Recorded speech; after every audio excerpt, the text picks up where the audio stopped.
आज की कहानी है अपने पराए। घर की लड़ाइयाँ चाहे कितनी भी हो, लेकिन परिवार पर कोई मुसीबत आती है तो अपना ही साथ देता है। भैया, मेरे पीछे पुलिस लगी है। प्लीज मुझे बचा लो। रवि और राज दो भाई, लेकिन दोनों में कभी नहीं पची। अरे क्या हुआ छोटे, क्या कर दिया तूने? अरे कुछ नहीं भैया, मेरा दोस्त है ना राजू, वो मुझे लेकर बैंक गया था। मुझे नहीं पता भैया कि वो वहां बैंक लूटने जा रहा है।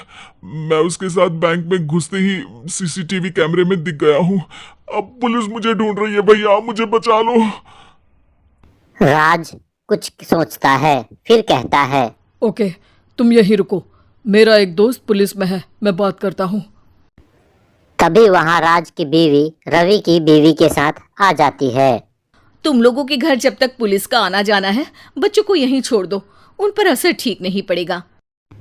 तभी वहां पुलिस आ जाती है। चलो चलो, कौन है रवि, थाने चलो।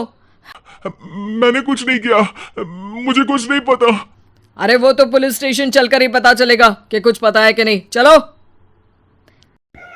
कहानी का फ्लैशबैक। भैया, मुझे मेरे मकान में हक चाहिए ही चाहिए।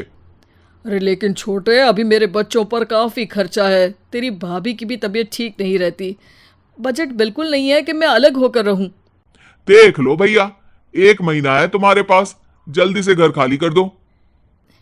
अरे कैसी बात कर रहे हैं भैया, मेरे शरीर में अभी इतनी हिम्मत भी नहीं कि घर को खाली करे।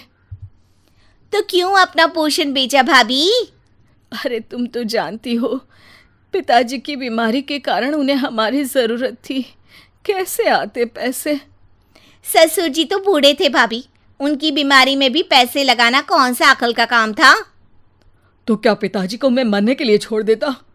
अरे रवि, तू तो समझ, पापा को हमारी ज़रूरत थी, उन्होंने हमारे लिए हर वो काम किया जिससे हमें खुशी मिले। बैक टू रवि, जो जेल में बैठा है। ये मैंने क्या कर दिया था? मैं ना पिता का हुआ ना ही भैया का। मेरे साथ जो हो रहा है ठीक ही हो रहा है। तभी वहां पुलिस वाला आता है। रवि, तुमसे कोई मिलने आया है। भाभी, आप यहाँ क्यों आई? पुलिस स्टेशन है ये भाभी। भैया, आपकी जगह मेरा भाई होता तो क्या मैं नहीं आती? अच्छा, ये खाना ले लीजिए, खा लीजिएगा। आपके भैया लगे हैं वकीलों और पुलिस वालों से बात करने में, डरने की कोई बात नहीं। जब आपने गुनाह किया ही नहीं तो सज़ा भी नहीं मिलेगी। रवि भाभी को देखकर रोने लगता है। घर में साक्षी चुपचाप बैठी रहती है कि तभी सोनम कहती है, अरे साक्षी, क्या हुआ, परेशान क्यों हो रही हो? भाभी, अभी अभी पुलिस स्टेशन से खबर आई है, इन्हें बड़े जेल में शिफ्ट किया जा रहा है। मैं क्या करूंगी भाभी? रो मत, हम अच्छे से अच्छा वकील करेंगे। लेकिन उसमें तो बड़े पैसे लगेंगे दीदी, हम इतना पैसा कहाँ से लाएंगे?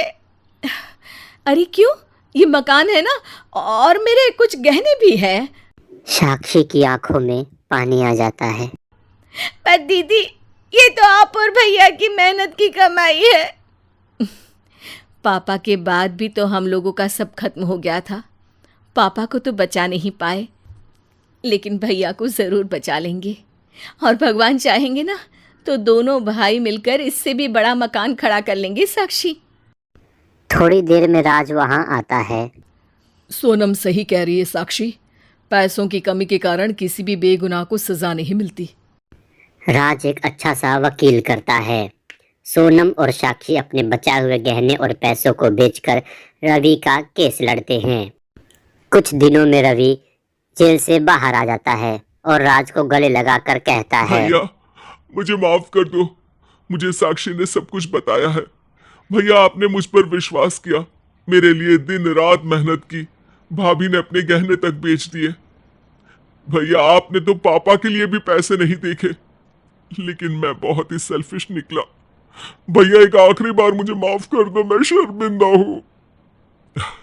अरे भाई, अपने तो अपने ही होते हैं, पापा ने हमारे लिए क्या नहीं किया, ये तुम्हें बताने की ज़रूरत नहीं है मुझे।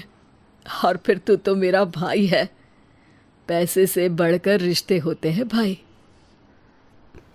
और फिर सब साथ मिलकर खुशी खुशी रहने लगे।